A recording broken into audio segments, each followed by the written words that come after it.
Bom, estamos recebendo aqui mais uma vez o Dr. Lima, cirurgião cardiovascular de Santana de Parnaíba, e agora candidato mais do que nunca a deputado federal. Doutor, prazer em recebê-lo mais uma vez aqui.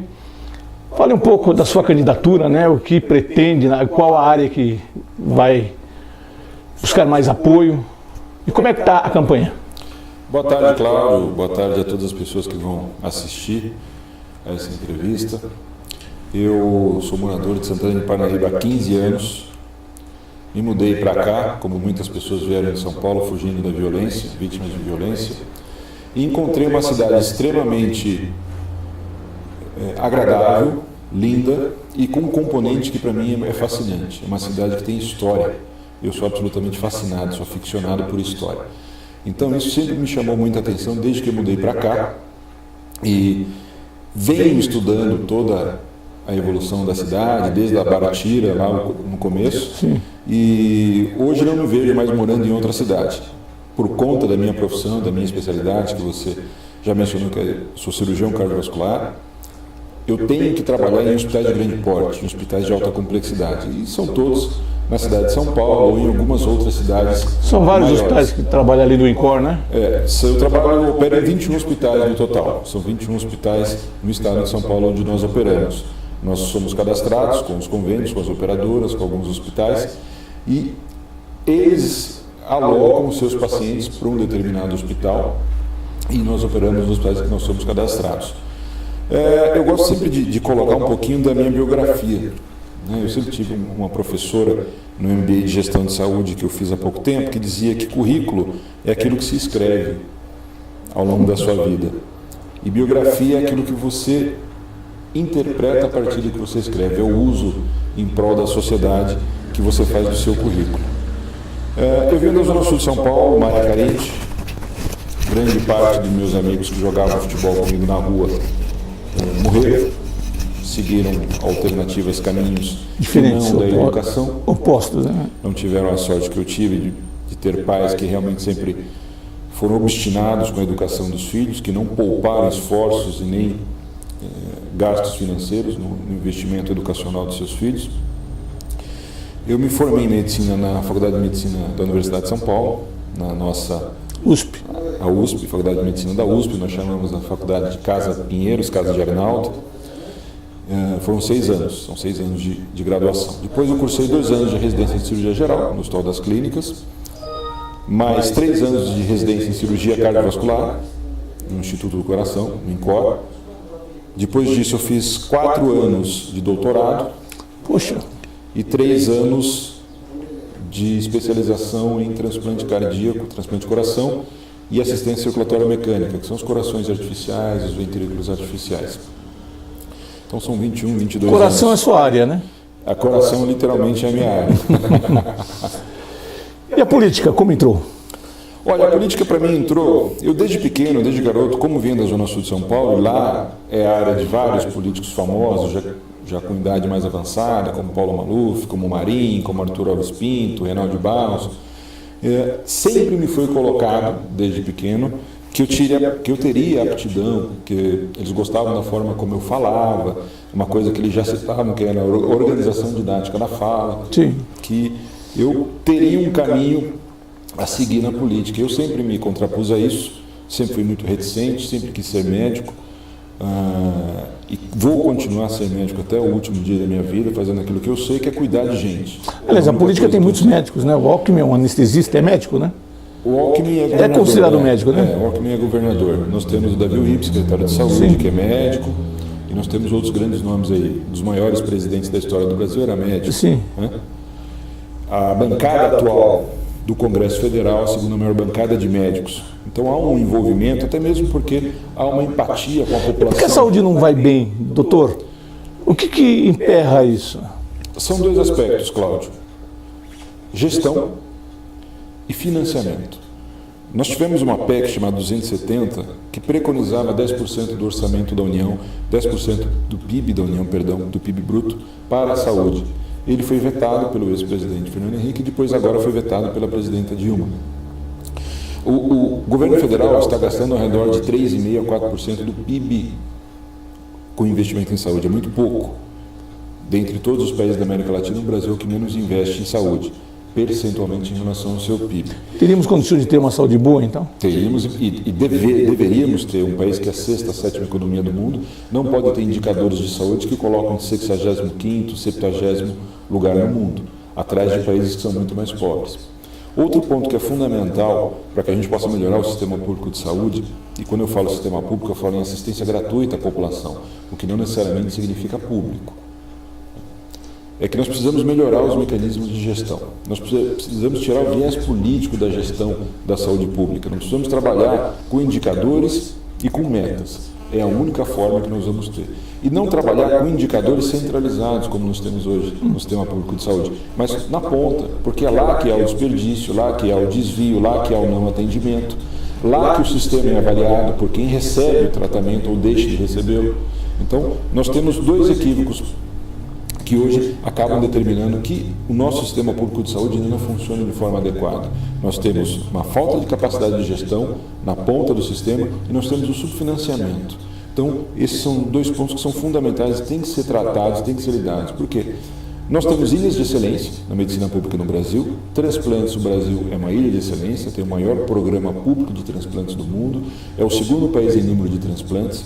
A cirurgia cardiovascular brasileira é a segunda melhor do mundo. A cirurgia plástica brasileira é extremamente avançada, é respeitada pelos colegas internacionais. A cirurgia oncológica brasileira, os tratamentos dos pacientes com câncer também, os profissionais brasileiros são extremamente respeitados. Então nós temos ilhas de excelência. O brasileiro é inventivo, é criativo. Se lhe for dada a oportunidade de trabalho sem o viés político, sem influência política, que infelizmente torna todo esse desenvolvimento desse país, é a classe política responsável por toda a desigualdade social, pela quebra de um sistema público de saúde efetivo, que atenda dignamente a população. Se nós retirarmos esse viés político, o brasileiro ele é inteligente. Só uma pergunta, doutor, a prevenção sairia mais barato do que o tratamento final de... A prevenção de doenças como um todo não só seria mais barato, como é o único caminho viável economicamente e para que nós possamos dar um tratamento digno de saúde a toda a população. Nós temos... Porque o paciente é caro, né? O atendimento de alta complexidade é caro. O atendimento, quando o paciente fica mais de 3 ou 4 dias ocupando um leito hospitalar, é extremamente oneroso, tanto para o sistema público quanto para o sistema privado. E à medida que nós temos um aumento da expectativa de vida da população, à medida que a população está envelhecendo, nós vamos ter um aumento da proporção de pessoas doentes, com maior número de doenças crônicas, inevitável, doenças graves. Isso é inevitável, isso é inexorável, isso acontece no mundo todo. Todo mundo hoje discute e vai ter que resolver dois grandes paradigmas.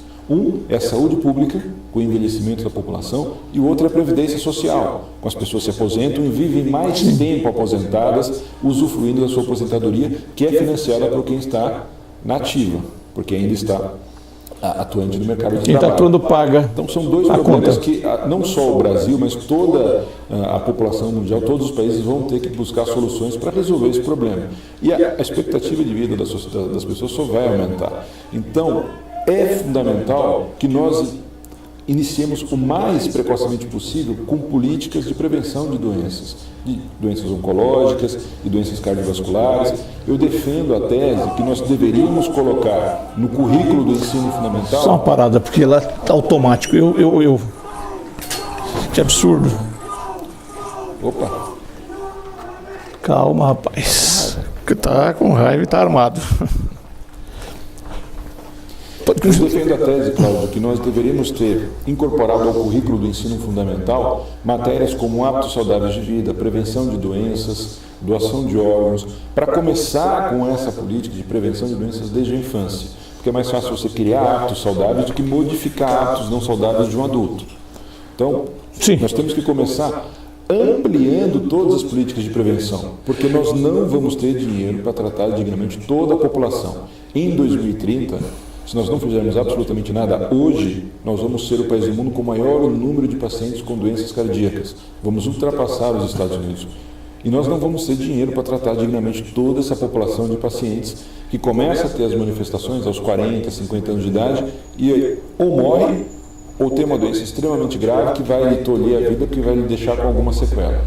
Diga uma coisa, você é candidato a deputado federal. Você pretende atacar isso, caso eleito no Congresso?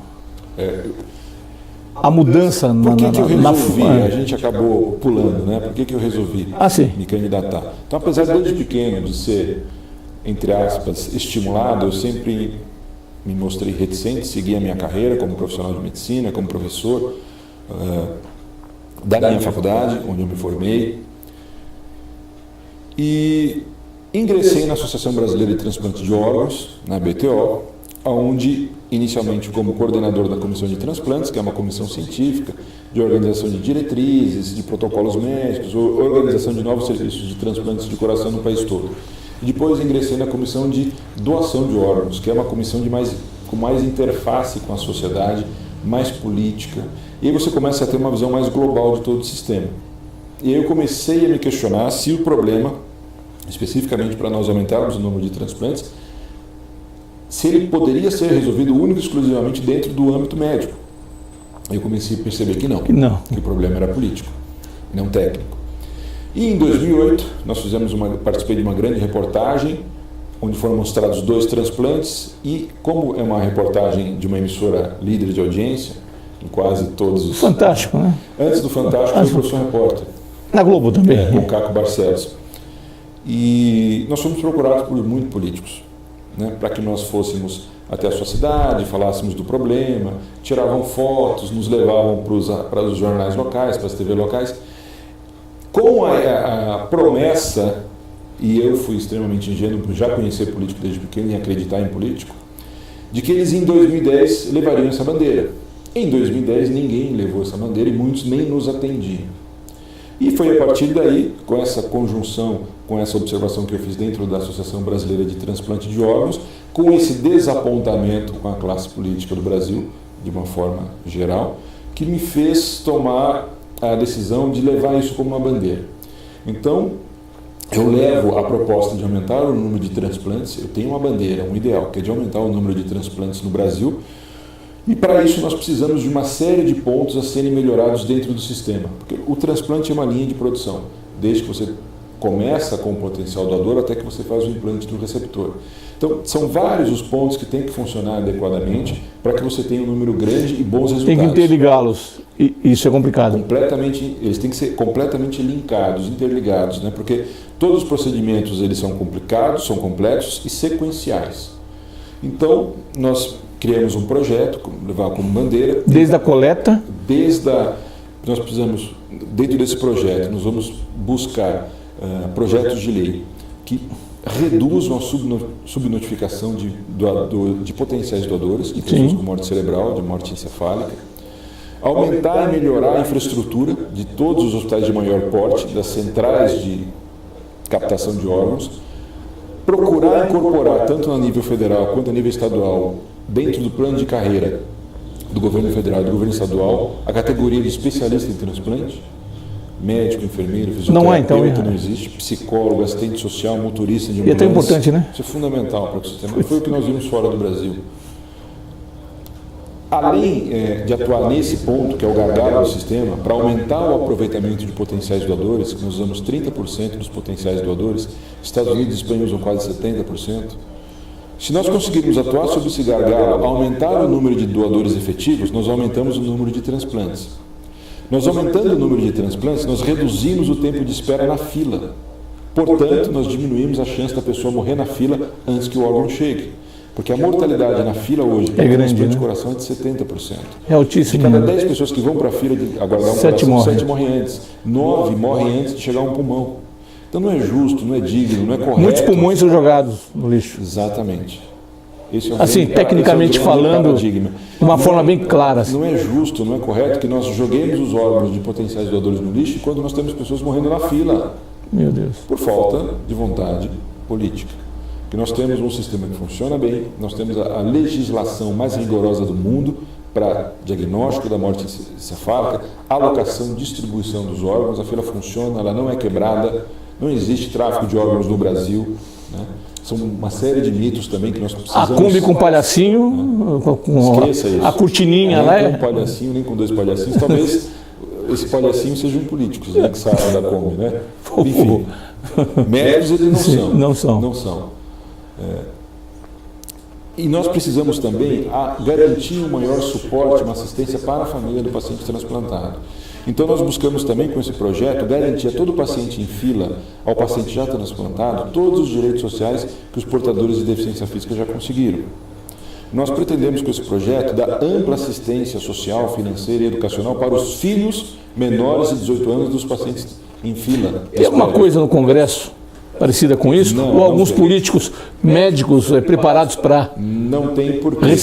Porque assimilar isso? é uma super especialidade dentro da medicina, como nós falamos. Não vai ser uma briga Eu acredito que talvez a briga seja por questões econômicas, por questões financeiras, por questões políticas. Por questões técnicas, poucas vezes nós encontramos quem viesse se contrapor às ideias, porque é muito específico. Nós estamos falando de uma das áreas que mais crescem na medicina atualmente, uma das fronteiras da medicina. Então, são poucas as pessoas que têm um domínio técnico, né, e de gestão do sistema.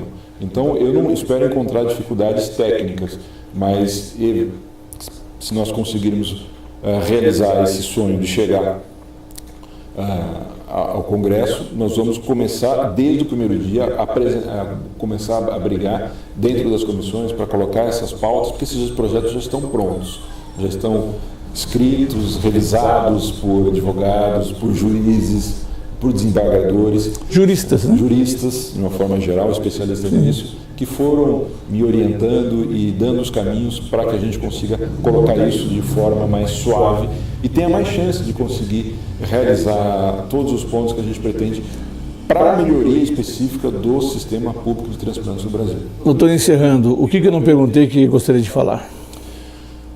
Eu acho que a gente cobriu tudo, Cláudio. Eu luto, você sabe, você já presenciou algumas vezes que nós estávamos conversando, o telefone tocou, a central de captação de órgãos. Já viajamos juntos para alguma cidade? Já viajamos juntos.